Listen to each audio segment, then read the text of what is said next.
प्रयाणकाले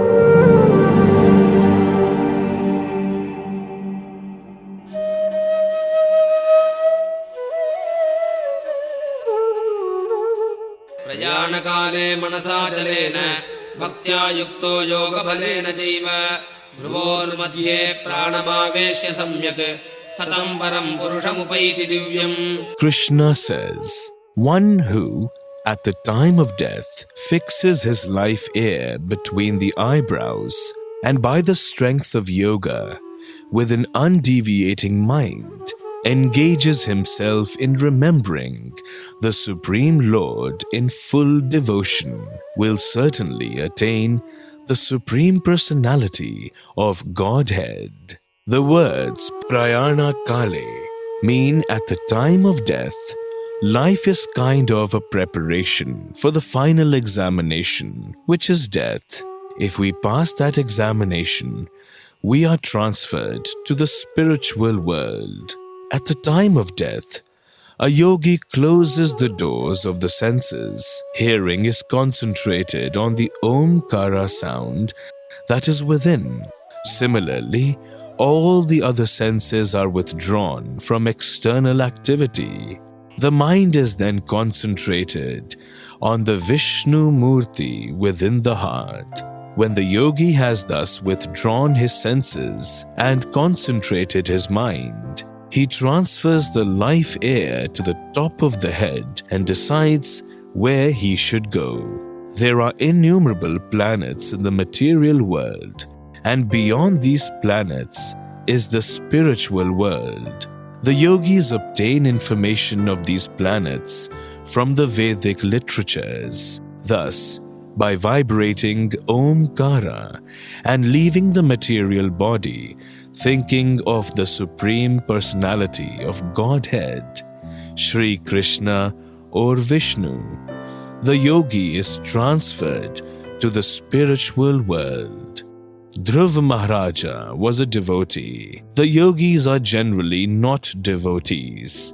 They are more or less after some material perfection, like acquiring the mystic perfections and traveling to Siddhaloka.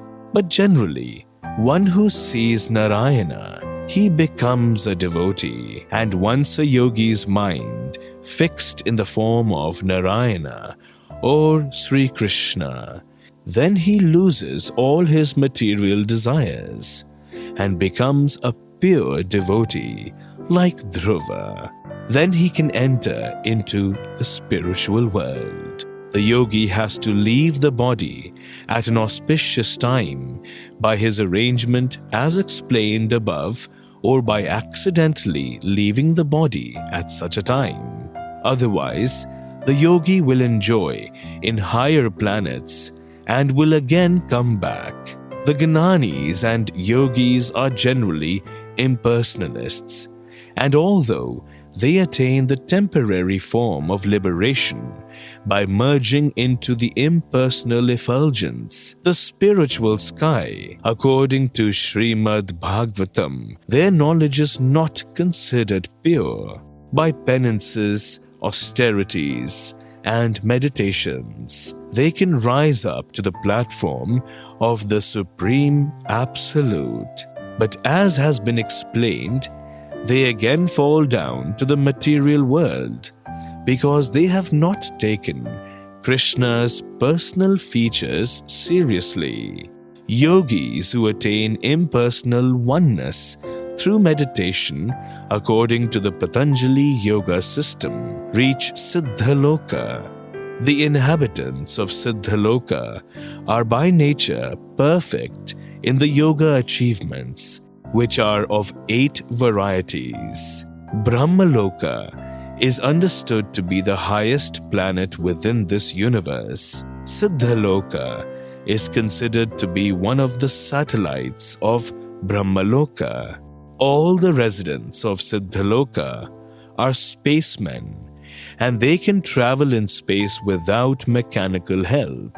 The residents of Siddhaloka can go from one planet to another individually by virtue of their yogic perfection.